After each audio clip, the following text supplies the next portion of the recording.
बिस्मिल्लाहिर्रहमानिर्रहीम। Welcome to zoologist Mohsin. आज के इस लेक्चर में हम इमॉर्टल वर्सेस मॉर्टल सेल्स को डिस्कस करने वाले हैं। बहुत ही इम्पॉर्टेंट और बेसिक इन्फॉर्मेशन है जो तमाम बायोलॉजी और ज़ूलॉजी के स्टूडेंट्स को पता होनी चाहिए। सबसे पहला क्वेश्चन ज़हन में आता है कि why stem cells are immortal, यानी स्टेम सेल्स जो हैं वो मरते क्यों नहीं हैं। वाई अदर सेल्स एज और डाई, यानी स्टेम सेल्स के अलावा जो बाकी बॉडी के सेल्स हैं वो क्यों बूढ़े हो जाते हैं और फिर क्यों मर जाते हैं।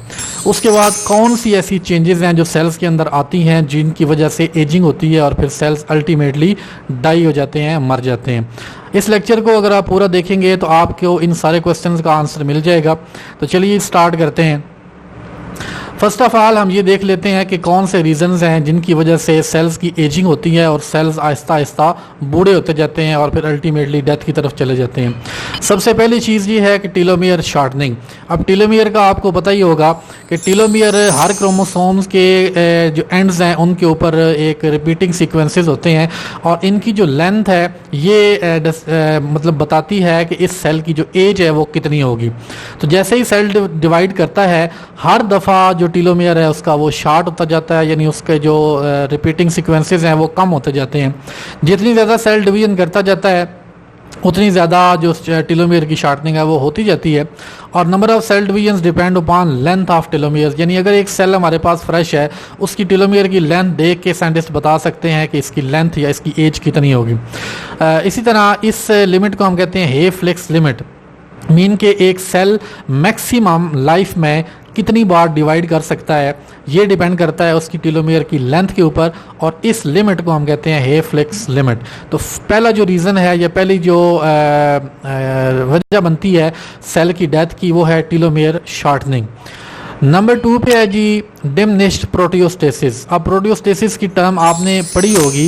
It is maintenance of quality of proteins in the cell, यानी सेल के अंदर जितनी भी प्रोटीन्स हैं उनकी प्रॉपर क्वालिटी प्रॉपर मेंटेनेंस करने का जो प्रोसेस है या जो टर्म है हम यूज़ करते हैं that is proteostasis. During ageing it decreases and proteins become vulnerable. यूँ जो सेल्स की एज बढ़ती जाती है तो ये जो प्रोटियोस्टेसिस का प्रोसेस है ये कमज़ोर होता जाता है और सेल जो है अपनी प्रोटीन्स को मेंटेन नहीं कर पाता, प्रोटीन्स चेंज हो जाती हैं, वल्नरेबल हो जाती हैं, और ये जो वल्नरेबिलिटी है या ये जो डिक्रीज़ है क्वालिटी के अंदर this lead to malfunctioning, और उससे फिर आगे जो सेल्स की फंक्शनिंग है वो कमज़ोर होती जाती है या डाइवर्ट होती जाती है। Third reason is degradation of organelles. Cells के अंदर कुछ की ऑर्गेनेलीज हैं जैसे कि माइटोकॉन्ड्रिया है। माइटोकॉन्ड्रिया पावर हाउस है सेल का, और जैसे जैसे सेल एज करता जाता है उसके जो माइटोकॉन्ड्रिया हैं वो कम होते जाते हैं, वो उनकी तादाद कम होती जाती है और वो डिग्रेड होते जाते हैं। अब इनकी जो डिग्रेडेशन है वो क्यों होती है ये एक अलग बहस है, लेकिन उनका जो नंबर है वो कम होता जाता है जिसकी वजह से सेल के पास जो एनर्जी डेफिशिएंसी है वो हो जाती है, और उस डेफिशिएंसी की वजह से ओवरऑल जो सेल की वर्किंग है फिर वो स्लो हो जाती है। दैट्स वाई हम कहते हैं कि सेल जो है वो एजिंग की प्रोसेस में से गुजर रहा है। नेक्स्ट जो रीज़न है या चेंज है वो है साइटोस्केलेटन ब्रेकडाउन, यानी सेल्स के अंदर जो साइटोस्केलेटन है, जो नेटवर्क है एक्टिन्स का, फिलामेंट्स का, जिसने सारे ऑर्गेनेलीज को अपनी जगह पे प्लेस किया हुआ है, और सेल्स की अगर पोजीशन चेंज होती है तो ऑर्गेनेलीज की पोजीशन चेंज नहीं होती। तो ये जो साइटोस्केलेटन है इसके एक्टिन फिलामेंट्स में वो डिग्रेड होना स्टार्ट हो जाते हैं जिसकी वजह से सेल की शेप चेंज हो जाती है, और जो मेम्ब्रेन एक्सपोजर होता है, ये मेम्ब्रेन का सरफेस एरिया होता है इंटरनली और एक्सटर्नली दोनों साइडों पे वो कम हो जाता है। उस वजह से सेल्स की जो इनटेक और आउटटेक नॉर्मल चीज़ें होती हैं या आयंस हैं या फूड है या वेस्ट हैं वो डिस्टर्ब हो जाते हैं, जिसकी वजह से हम कहते हैं कि ये सेल्स जो है अब एजिंग प्रोसेस में स्टार्ट हो गया है। ऑर्गेनेलीज एक्युमुलेट, अजाब जाहिर है जब एक्टिन फिलामेंट्स जिन्होंने ऑर्गेनेलीज को पकड़ा होता है वो जब डिग्रेड हो जाती हैं तो ऑर्गेनेलीज एक दूसरे के साथ इकट्ठे हो जाते हैं, एक जमगठा सा बन जाता है जिसकी वजह से उनकी सारी जो फंक्शनिंग है वो डिस्टर्ब हो जाती है और उनकी जो इम्प्रॉपर मूवमेंट्स हैं वो स्टार्ट हो जाती हैं। उसके बाद नेक्स्ट जो चेंज है वो है इंक्रीज्ड मेम्ब्रेन परमिएबिलिटी। जैसे जैसे सेल एज होता जाता है यानी वो बूढ़ा होता जाता है उसकी जो सेलुलर यानी बाहर वाली और जो न्यूक्लियर मेम्ब्रेन्स हैं उनकी परमिएबिलिटी बढ़ जाती है। मीन के परमिएबिलिटी बढ़ने का मतलब ये है कि उनका जो कंट्रोल होता है केमिकल्स की इनटेक और आउटटेक के ऊपर वो कमज़ोर हो जाता है, और जिस वजह से अनवांटेड जो आयंस हैं या अनवांटेड केमिकल्स हैं वो सेल के अंदर भी और बाहर भी आसानी से आ जा सकते हैं, जिसकी वजह से जो अनवांटेड चेंजेस हैं सेल के अंदर वो होना स्टार्ट हो जाती हैं और सेल हम कहते हैं कि अब एजिंग प्रोसेस में से गुजर रहा है।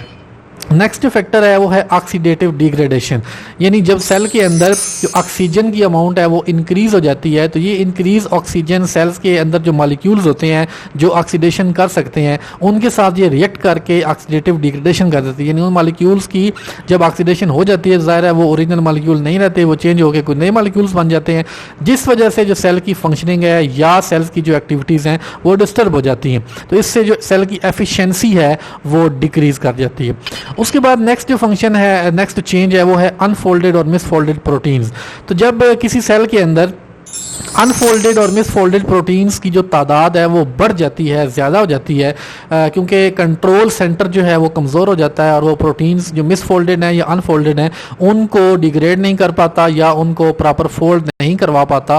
तो उस सूरत में जो अनफोल्डेड प्रोटीन्स हैं या मिसफोल्डेड हैं वो तादाद में ज़्यादा हो जाती हैं और ये एक साइन ऑफ एजिंग होता है सेल्स के अंदर, जिससे सिस्टम जो है, जो सिस्टम इनके ऊपर आई करता है यानी इनको कंट्रोल करता है, इनको रेगुलेट करता है, वो वीक हो जाता है, जिस वजह से सेल्स के अंदर इनकी तादाद बढ़ जाती है और ये एक साइन है बड़ा इंपॉर्टेंट। उसके बाद है decreased regulation of transcription and translation. अब ये बहुत इंपॉर्टेंट स्टेप्स हैं, ट्रांसक्रिप्शन भी और ट्रांसलेशन भी। अगर ये अनरेगुलेट हो जाते हैं तो उससे सेल की जो आगे प्रोडक्ट्स हैं या प्रोटीन्स हैं या इवन मैसेंजर आरएनएस जो बनते हैं वो बड़े ख़तरनाक किस्म के बन सकते हैं। Regulation of transcription into messenger RNA and then translation into proteins is a key factor for health of cells. While ageing this regulation decreases due to unavailability of certain factors और excess of them which result into low quality proteins और even dangerous messenger RNAs. यानी मतलब नए किस्म के अजीब किस्म के जो मैसेंजर आरएनएस हैं सेल्स के अंदर वो बन जाते हैं, जिसकी वजह से जो सेल्स की जो एक्टिविटीज़ हैं वो डिस्टर्ब हो जाती हैं। जैसे मतलब वायरसेस हैं वो भी डीएनएज ही होती हैं, तो वो चेंज डीएनए, तो ये जो मैसेंजर आरएनएज हैं ये भी वायरसेस के तौर पे एक्ट कर सकते हैं अगर इनके अंदर जो म्यूटेशंस हैं वो अनकंट्रोल हो जाती है। तो उसके बाद नेक्स्ट जो चेंज है वो है डीएनए म्यूटेशन। आपको पता है कि जैसे जैसे सेल ग्रो करता जाता है, बड़ा हो जाता है, उसका डीएनए चेंज होता जाता है। तो as time passes DNA is mutated which result into changes in enzymes and hence disturbed functionality resulting in low efficiency of system. तो ये जो म्यूटेशंस हैं ये भी एक ज़्यादातर चांसेस में ये पॉजिटिव नहीं होती, जिससे जो सेल्स हैं वो आगे उनमें चेंजेस आती जाती हैं और वो चेंजेस एजिंग की तरफ लेके जाती हैं सेल्स को। लास्ट फैक्टर जो यहाँ पे हम डिस्कस करेंगे वो है पैराक्राइन सिग्नलिंग। अब आपको पता है पैराक्राइन क्या है, मतलब एक सेल जो है वो दूसरे सेल को सिग्नल देता है कि अब ये चेंजेस हो सकती हैं या होनी चाहिए। तो जब एक सेल की फिजियोलॉजी चेंज होती है तो it transmit signals to adjacent cell, यानी वो खुद ही सिर्फ उससे मुतासर नहीं रहता बल्कि साथ वाले जो सेल्स हैं उनको भी वो इफेक्ट करता है, resulting in spread of chaos. यानी वो जो उसके अंदर डिस्टर्बेंस पैदा हुई है वही डिस्टर्बेंस फिर दूसरे सेल्स के अंदर भी स्प्रेड हो जाती है, जिस वजह से जो फिजियोलॉजी है दूसरे सेल्स की वो भी चेंज हो जाती है। तो इस तरह अगर एक सेल एजिंग स्टार्ट कर रहा है या कर हो चुकी है तो उस सेल की वजह से उसके साथ जो एडजेसेंट सेल्स होते हैं उनके अंदर भी ये फिजियोलॉजिकल चेंजेस स्टार्ट हो जाती हैं, जिससे वो बुढ़ापे की तरफ चले जाते हैं और फिर अल्टीमेटली डेथ की तरफ चले जाते हैं।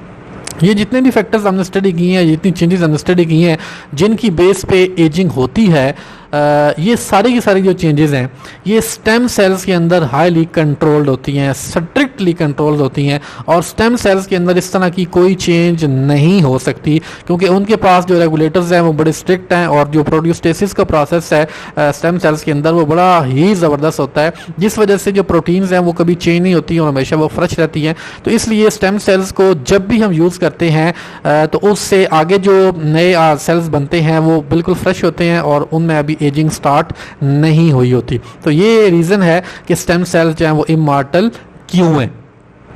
एक बात आपने ज़हन में रखनी है कि ये जो हम इमॉर्टैलिटी की बात करते हैं स्टेम सेल्स की, ये इमॉर्टैलिटी है लैब के अंदर जो कल्चर हम प्रिपेयर करते हैं स्टेम सेल्स का उसकी है, यानी वो कल्चर हमेशा के लिए रह सकता है, वो कभी उसको में एजिंग नहीं होती है और वो कभी मरेगा नहीं। लेकिन अगर स्टेम सेल्स बॉडी के अंदर ही हैं, बॉडी अगर मर जाता है तो डेफिनेटली जो स्टेम सेल्स हैं वो भी मर जाते हैं। तो उम्मीद करते हैं आपने काफ़ी कुछ सीखा होगा। If you are not subscriber of our channel please do subscribe and stay informed. Also press the bell icon as well so that you may receive the notifications of latest updates. जब भी आपको किसी भी topic की zoology biology के हवाले से ज़रूरत पड़े तो काइंडली ज़ूलॉजिस्ट मोहसिन चैनल को याद रखिएगा, इसको ओपन करें, वीडियोस सारी की सारी जो हैं वो चेक करें। सारी की सारी वीडियोस बिल्कुल सिंपल टू द पॉइंट और नॉलेज गिविंग है। नेक्स्ट भी इंशाल्लाह हम आपके लिए इस तरह की एफर्ट्स जो हैं वो करते रहेंगे कंटिन्यूसली। आपका बहुत शुक्रिया। अल्लाह।